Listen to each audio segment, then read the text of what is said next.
"You're wearing an apron," said York Keller's assistant, gaping at him like she'd seen a ghost. York didn't look up as he tied the black strings behind his back. "I lost the bet, Kendra. Rules are rules. No one expected you to actually go through with it." York finally lifted his gaze, his steel blue eyes narrowing. "And that's exactly why I am. Let them laugh. 1 week. I serve tables at Bellamy's Bistro, and then we go back to business." Bellamy's Bistro wasn't just any restaurant, it was one of Manhattan's trendiest spots. A place where influencers posed with gold-dusted desserts and celebrities were spotted in dim corners. York didn't own it, but he'd invested enough to have his name on the paperwork, which made it all the more humiliating now, standing among the staff as one of them. The bet had been stupid. A poker night with the inner circle of CEOs, too much whiskey, and a reckless challenge. Lose and become a restaurant server for a full week. York never lost. Until he did. "Table 10, barked Matteo, the manager, tossing a menu at him. "Solo diner. Don't screw it up." York ran a hand over his jaw and made his way toward the corner booth, mentally preparing himself to smile for some influencer or a demanding fashion blogger. Except when he reached the table, the woman sitting there wasn't posing for a selfie or scrolling through her phone. She was reading a book. A real one. Hardcover. And she looked like she didn't belong here. Her hair was dark and slightly curled, falling past her shoulders in a way that made him pause mid-step. She wore a navy cardigan that had definitely seen better days and a pair of jeans that didn't match the atmosphere of Bellamy's polished clientele. But somehow she looked more grounded than anyone else in the room. "Hi," York said, placing the menu down. "Welcome to Bellamy's. I'll be your server." She looked up, and when her warm brown eyes met his, something in York's chest jolted. "Oh," she said, blinking. "You're very dressed up for a waiter." He glanced at himself. Crisp button-down, sleeves rolled just enough to show his watch, and tailored slacks. Yeah, maybe he didn't exactly scream waitstaff. "First day," he said, offering a half-smile. "I take my job very seriously." She laughed softly, and it was the kind of sound that felt like something you didn't know you needed until it hit you. "I'll just have a coffee. And maybe the mushroom ravioli." "Excellent choice." York scribbled the order, though he didn't need to. He wasn't really doing this for the money or the experience. He just didn't like losing. But now suddenly he was curious. "Do you come here often?" he asked, lingering longer than necessary. She raised an eyebrow. "Is that your standard small talk?" He leaned on the back of the chair. "No. Usually I ask if you're allergic to anything before I start flirting." She laughed again, this time with a real smile. "I'm not allergic to anything. And I don't normally come here. My friend gave me a gift card for my birthday. I figured I'd use it before it expired. Happy birthday. It was 6 months ago. Still, happy very late birthday." He glanced down at the book. "What are you reading?" She tilted the cover toward him. "Just some escapist romance. Helps me forget I work 2 jobs and still can't afford rent." York blinked. "That sounds rough." She shrugged. "It's life." Before he could say something else, Matteo snapped his fingers from the bar. York straightened. "I'll be right back with your coffee." As he walked away, he realized something strange his pulse had picked up. It wasn't nerves. York Keller didn't get nervous. It was interest. Genuine, annoying, persistent interest. Her name, he realized, was missing. He returned with her coffee, setting it down gently. "I forgot to ask your name." "Della. Della Keene." He repeated it in his head like it was something he needed to memorize. "Nice to meet you, Della. I'm York." She tilted her head. "York? Like the city?" "Exactly." "Well, York," she said, wrapping her hands around the mug, "thanks for the coffee." He left her to her book after that, but from the kitchen he kept glancing at her. She read slowly, savoring the words, occasionally smiling to herself. When the ravioli came out, he served it personally, even though another server offered to take it for him. She stayed for an hour. When she got up to leave, she handed him the gift card with a sheepish smile. "There's probably only a few bucks left on it."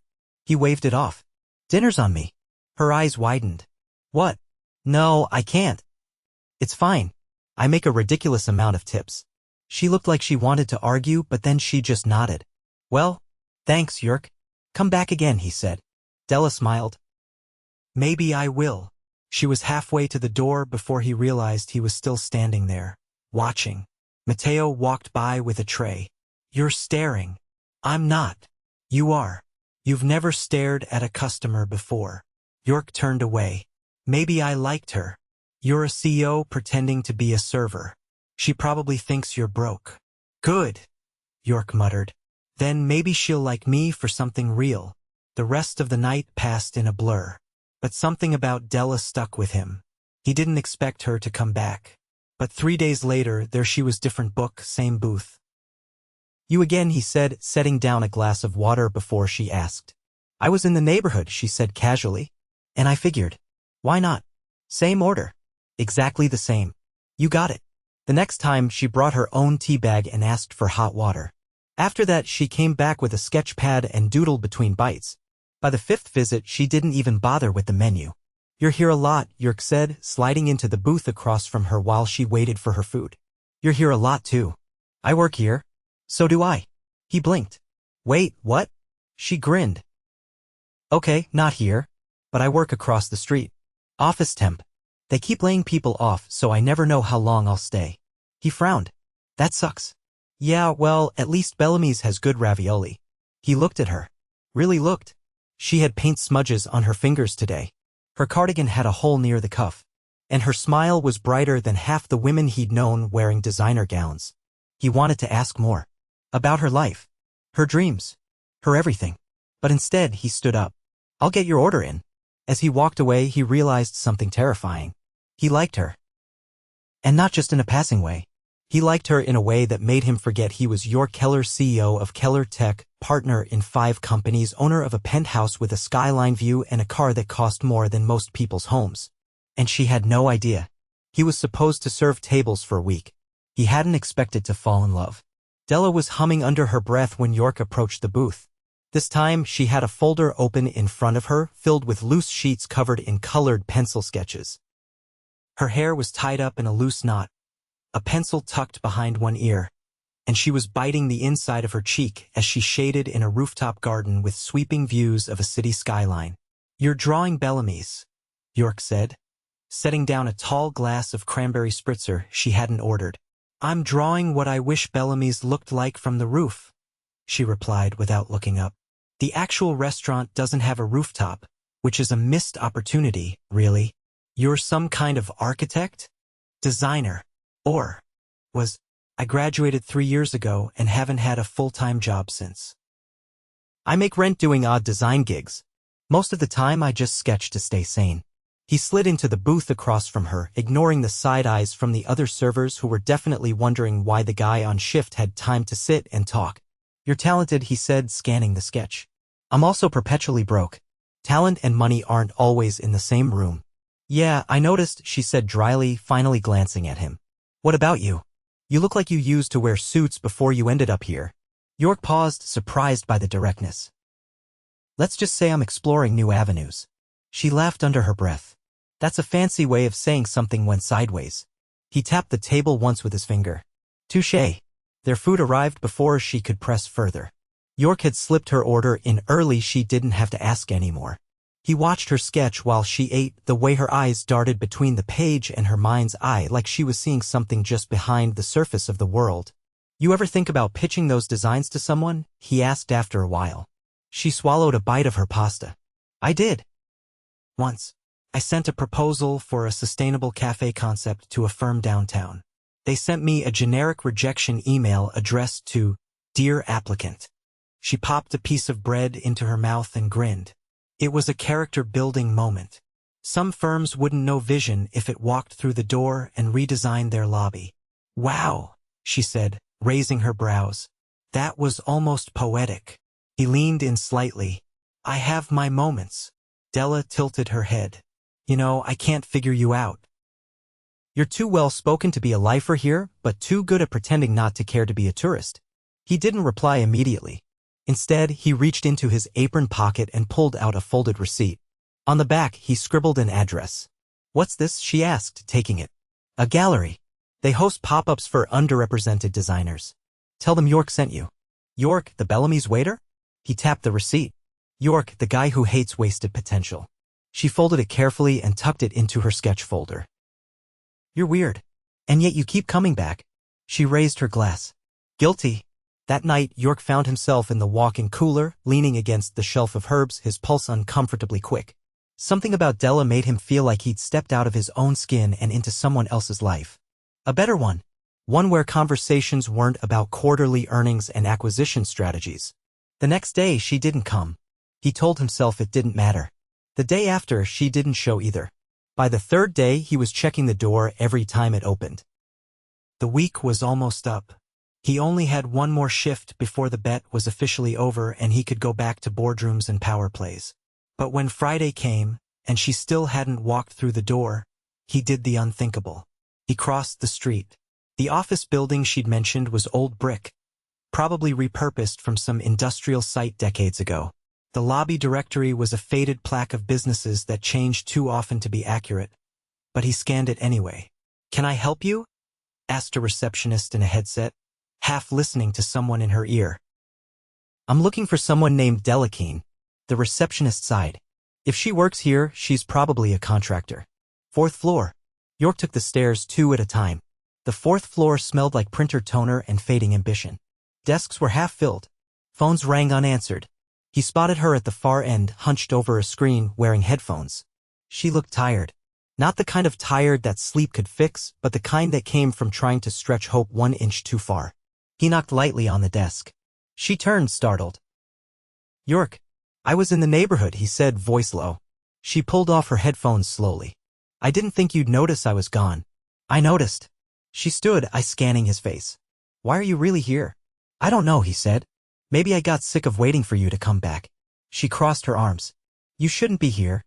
"Neither should you," he said, nodding at the screen. "You're better than this place." A flicker of something passed across her face. "Easy for you to say." York reached into his coat pocket and took out a card. It was simple cream with embossed black print. Not his personal one. That would have revealed everything. Just a name. A firm. A contact. "I pulled a favor. They're looking for a concept designer for an eco-urban pop-up in Brooklyn. You've got the right voice for it." She stared at the card, not taking it. "I'm not a charity case." "No," he said. "You're a risk worth taking." Della's jaw clenched. "Why are you doing this?" "Because I don't want you to disappear behind a desk that doesn't deserve you." For a long moment, she didn't move. Then she took the card. "I'll think about it," he exhaled. "That's all I wanted." As he turned to leave, she stopped him. "Your week's almost up, right? As a waiter." "Yeah." "What happens after?" He hesitated at the door. "That depends." "On what?" "If you'll still talk to me after you find out who I really am." She blinked. "Is that supposed to scare me?" "No," he said. "It scares me." The door shut behind him before she could reply. That night, he didn't show up at Bellamy's. Instead, he drove his black Bentley to the rooftop of his building, parked it beside the private elevator, and stared out at the city below. Lights blinked like stars that had fallen and tried to make the best of it. He didn't want to go back to his old life. Not if it meant leaving her behind. The next morning, he called his assistant. "Clear my schedule for the next 2 days. You have a meeting with the Tokyo investors tomorrow. Reschedule it. Tell them something came up." Kendra was silent for a beat. "Is this about the girl?" York looked out the window. "It's about something real." He hung up before she could argue. He had until Monday to tell Della the truth, and he had no idea how she'd react. But he knew one thing. She'd changed everything, and he was about to risk it all to see if she felt the same. York hadn't planned to show up at the gallery. Not because he didn't want to see Della again, but because he didn't want her to see him the way everyone else did. But when he got the text from the gallery curator confirming Della had secured the feature spot in their next design showcase based entirely on the sketches she'd submitted, he canceled his meetings and made his way to Soho. The place was already buzzing. White walls hung with bold architectural prints and concept renderings. A suspended installation of foliage and steel beams hovered in the center of the lobby, and a projection loop displayed Della's design for a rooftop cafe with sustainable elements complete with open-air seating, vertical gardens, and minimalist wood and glass structures. York stood at the back, unnoticed. His tailored charcoal coat draped over one arm. He watched her work the room in a simple black blouse and brown trousers that flared at the ankle. She wasn't trying to impress anyone. She didn't have to. Her confidence had shifted, sharpened. She spoke with clarity, explaining her designs, answering questions, and nodding politely at critiques without shrinking under them. He waited until the crowd around her thinned before he stepped forward. "You're missing the best part," he said, gesturing to the projection behind her. "The cafe needs a better name." She turned slowly. Her expression didn't soften. "I didn't expect you to come. I didn't expect you to be the best thing in this room." She glanced away. "Don't flatter me. I already have a headache. I'm serious." Della crossed her arms. "Before you say anything else, let's get this over with.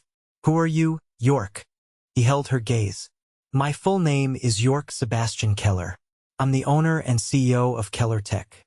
We're headquartered 4 blocks from Bellamy's." She didn't flinch. "And you're also the guy who pretended to be a waiter for a week." "I didn't pretend. I lost a bet. I went through with it. I didn't plan for any of this. You should have told me the second we started talking." "I should have, but I didn't know what it was going to turn into." "And now?" she asked, voice low. "Now I know I want more than a week." Della looked past him, out the glass door where a car honked and the city pulsed with indifference. "I don't know what to do with this." "You don't have to do anything. Not yet. Just don't walk away." She looked back at him. "I'm not mad that you're rich. I'm mad that you thought I wouldn't care. That you assumed I needed to think you were someone else to like you." "I didn't think that," he said quietly. "I was afraid that if I told you the truth too soon, you'd only see the version of me everyone else does. The one with the penthouse, the boardroom, the headlines. Not the guy who remembered your tea or looked forward to seeing you read in that booth." Della's jaw tightened. "You made me feel like I wasn't invisible. Like someone finally saw me.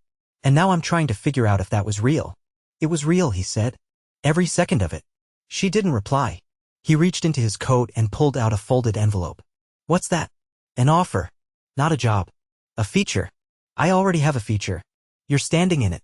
This is from an architecture firm I invested in last year. They're launching a new sustainable design branch. They want someone with your voice, your vision.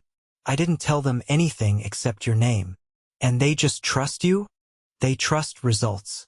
And I've never pushed for anything this hard." She stared at the envelope in his hand. Then she slowly took it. "I'll read it, but I'm not making any promises." "I'm not asking you to," York said. "I just want a chance." Her fingers curled around the envelope. "You're not the only one taking a risk." He nodded once. She turned as someone called her name from across the room. "I have to get back," she said. "People are still asking about the materials I used for the rooftop insulation." "I'll wait." "For how long?" "As long as it takes." She didn't smile, but she didn't tell him to leave either. York stepped aside and watched her walk back into the crowd. Later, after the gallery emptied and the wine glasses were stacked in plastic bins, she found him again. "You stayed." "I said I would." Della pulled her coat over her shoulders. "I read the offer. And it's ambitious. You're capable." She looked up at him, eyes searching his face for something she hadn't dared to ask before. "Do you always get what you want?" "No," he said, "but I never stop trying." She studied him, then opened the door and stepped out into the brisk air. He followed, matching her pace as they walked west toward the Hudson. They passed shuttered boutiques and late-night food trucks, neither speaking. Finally, she stopped at a crosswalk and turned to him. If I take the offer, don't expect me to play the part." "What part?" "The grateful girl who gets swept into a world she doesn't belong in." "I don't want you to play anything. And I don't want to be a footnote in someone else's life." "You're not," he said. "You're the headline." She exhaled, her breath fogging in the cold. "Why me?" "Because you challenge me. Because you see things no one else does. Because you made me care about something that wasn't profit margins or growth projections. You made me want to be better." Della didn't reply immediately. "Then, that rooftop cafe you liked? I designed it for someone who used to dream with me." He gave up. "I never did." "Don't start now." She looked up at him. "I'm not. I'm just scared." "So am I." They stood there, waiting for the light to change. But neither moved when it did. York reached for her hand. She didn't pull away. "I'm not asking for everything right now," he said. "Just a beginning. A real one." Silence stretched between them, filled with the sound of the city breathing. "Finally," she nodded. "Then let's start there." They crossed the street together, hand in hand. No promises, no guarantees. Just a beginning.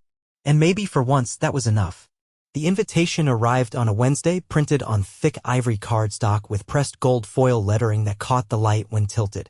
Della found it tucked inside a sleek charcoal envelope leaning against her apartment door, her name written in a looping, confident stroke. No return address. No note. Only a time, a place, and a single line. You said you wanted something real. Come see what that looks like. She didn't hesitate. Not because she wasn't nervous, she was.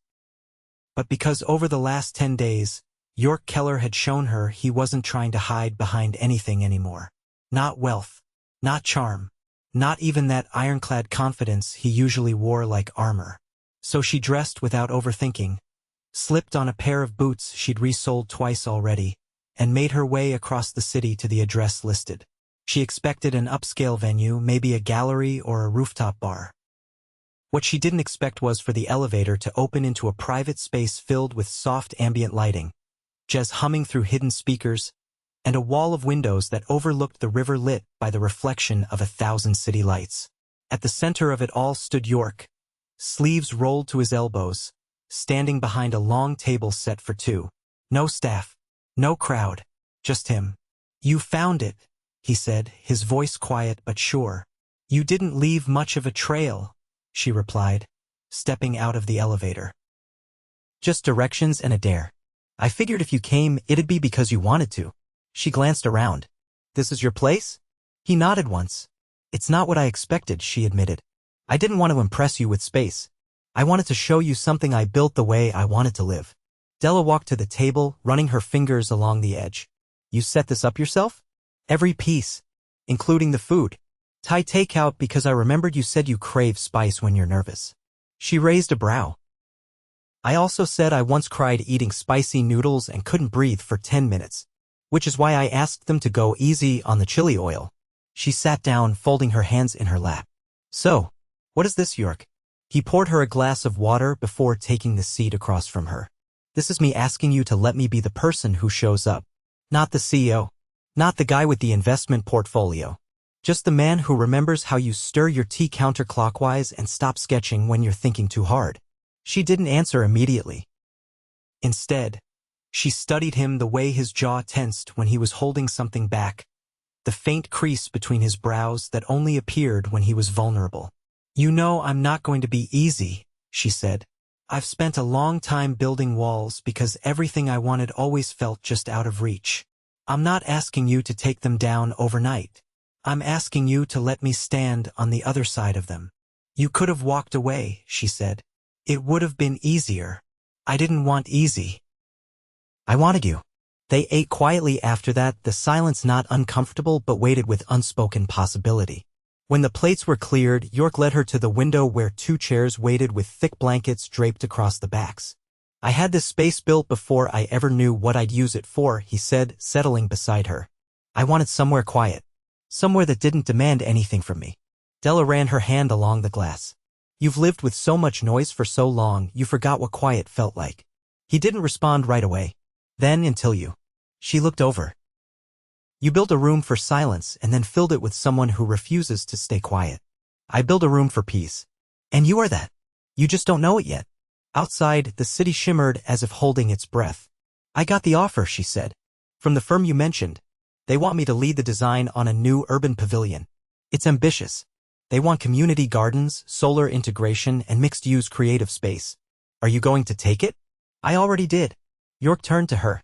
You say that like it's not a big deal. It is. But it's not because of them. It's because I finally stopped waiting for someone else to give me permission. I'm proud of you. I'm proud of me too, she said, her voice soft but steady. He reached into the inside pocket of his jacket, pulling out a narrow box. This isn't what you think it is, he said, handing it to her. She opened it carefully. Inside was a single silver key with a small compass charm attached. It's not for this place, he said. It's for a loft in Brooklyn. I bought it last year. It's been sitting empty, waiting for the right idea. I thought maybe you'd want to design it. Make it yours. Workshop. Studio. Whatever you need. She stared at the key. You're giving me a space? I'm giving you a beginning. No strings. No expectations. Just a door you can open when you're ready. Della closed the box slowly, her fingers lingering on the edge. I'm not used to people offering me things without asking for something in return. That's because too many people in your life didn't know what they had. She blinked once, then again. Her throat tightened. I don't know how to do this, she said. Not like this. Not with someone who doesn't want to fix me or save me or turn me into something I'm not. That's good, he said. Because I don't want to do any of that. I just want to stand beside you while you become everything you already are. He stood then, reaching for her hand. Come with me. She followed him to a door at the far end of the room. When he opened it, warm light spilled out, revealing a space unlike anything she expected. The walls were covered in her prints. Sketches she'd left behind at Bellamy's. Napkin doodles she thought he'd thrown away. Copies of her early concept drawings for the rooftop cafe. Framed, displayed, cherished. You kept these, she whispered. I collected them, he said, because every time I looked at one, I remembered what it felt like to see the world through your eyes. Della turned toward him. Her voice caught somewhere between disbelief and wonder. You built a gallery. I built a reminder, he said, of what matters. She looked around, then stepped into the center of the room and turned slowly. I thought I needed to fight for every inch of space I occupied, she said. But you made room for me before I even asked. I didn't make room, he said gently. I just made sure you knew you deserved it. She reached for him, then not out of desperation, but clarity. Her hands found his collar, her forehead resting against his. I don't fall easy, she whispered. I'm not asking for easy, he answered. I'm asking for us. The moment stretched quiet, golden, honest. Then she kissed him. It wasn't dramatic or rushed. It was steady, full. The kind of kiss that didn't ask for anything except truth. When they pulled apart, her eyes were bright. So what now? She asked. Now, he said, we build something. Together. No bets. No hiding. Just you and me. She reached for the key again, holding it up between them. I think I know what I want to do with that space. Tell me. I want to build something that feels like this. Like possibility. York smiled, not the practiced kind. Not the charming kind, but the kind that cracked something open inside him. Then let's begin. And so they did. Not at the start of a fairy tale, but at the beginning of something better. Something real. Something earned. Something that neither of them ever expected. But both of them now knew they couldn't live without. The first snow of the season came early that year. It blanketed the city in a hush, softening sirens and muting headlights. From the windows of the Brooklyn loft, Della stood barefoot on the newly installed hardwood floors, watching snowflakes swirl around the scaffolding still hugging the neighboring building. The space was hers now officially, legally, and entirely. She hadn't just designed it. She'd built it from the bones up, every beam and panel precisely where she wanted it. York had signed the deed over to her without ceremony. No speeches, no fanfare. Just a folded document and a quiet, make it yours. And she had. The open concept studio now had exposed brick on one wall and a massive steel-framed window that faced the skyline. Her sketches hung from brass clips on a suspended wire. The drafting table York had gifted her on her birthday, the one he'd commissioned from a furniture artisan in Florence, stood by the window, bathed in natural light. There were signs of her life everywhere, but also signs of him. The leather-bound journal resting on the coffee table, the untouched bottle of scotch on the shelf, the sweater he always forgot when he stayed over. She turned when she heard the front door open. York stepped in, brushing snow off his shoulders, with a paper bag in one hand and a scarf half unwound around his neck. Still snowing? She asked, pulling her sleeves down over her hands. Still pretending you don't like it? He countered, closing the door behind him. I never said I didn't like it. I said it makes the city feel too quiet. He crossed the room and dropped the bag on the kitchen counter. I brought dinner. Spicy eggplant and something I can't pronounce but looks like it could burn the roof of your mouth. I hope it does. He pulled his scarf off and looked around. You finished the lighting install. Last night. The electrician was 2 hours late and tried to flirt with me while balancing on a ladder. It was a hazard. I'll have him blacklisted. You don't know his name. I'll find out. She grinned, but it faded as she walked over and slipped her arms around his waist. You've been quiet. He held her loosely, pressing his mouth to her forehead. I had a meeting this morning. With whom? The board. I told them I'm stepping back. Her head jerked up. From Keller Tech? You're leaving. I'm not leaving. I'm letting go. I've built it into what I dreamed it could be. But I have other dreams now. He looked at her. Ones that don't fit into quarterly reports. Della blinked. You're serious. I don't want to miss this. He ran his hand down her back. What we're building. What you're building. I want to be part of it. You already are. I want to be more. She stepped back, watching his face. More. York reached into his coat pocket and pulled out a small, soft leather box. No, she whispered. Yes, he said, opening it. The ring wasn't oversized. It wasn't flashy. It was a simple gold band with a single diamond cut in an unusual shape, a crescent curve that caught the light with every breath. Della didn't speak. York dropped to one knee in the middle of the loft. I didn't want to meet you, he said. I didn't want to fall for someone who would undo every plan I'd ever made. But you did. And now I don't want to imagine a life that doesn't include you in every piece of it. So I'm asking you to be my partner. In everything. Will you marry me? Her throat caught. You're really doing this here? In the middle of my half-finished studio with insulation still bleeding out of the walls? You said you didn't want a stage. You wanted real. She laughed, her eyes wet. I hate how well you listen. Is that a yes? She stepped forward and grabbed his lapels, tugging him up. Only if I get to design our house.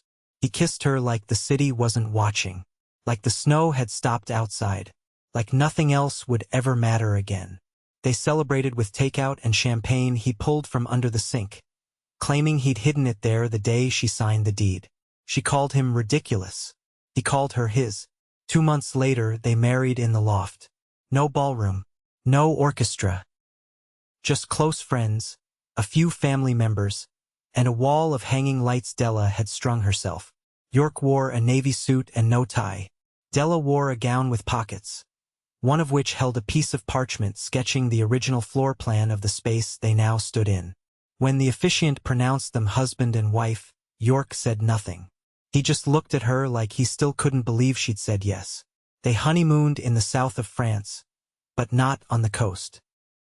They stayed in a quiet, sun-washed village where no one knew their names, and the biggest excitement was the bakery running out of croissants before noon.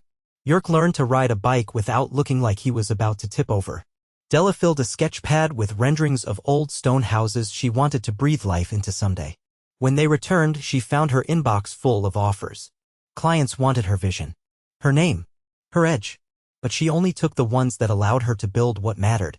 York handled the legal side. He still wore suits, but only when he wanted to. He built a consulting firm out of a converted brownstone and only took on clients he believed in. They kept the loft. They made it home. Years passed. They filled the walls with new memories. The first time the roof leaked and they spent the night catching water in salad bowls. The dance party at midnight because a jazz song came on and neither of them could sleep. The day Della's first public building opened, and York stood in the crowd, silently crying behind his sunglasses. They didn't chase perfection. They built something better, something imperfect and fierce and entirely their own. And whenever anyone asked them how they met, Della would smile and say, "He waited my table." And York would add, "She served me something I never expected. Love, the kind that rewrote everything." And they never looked back.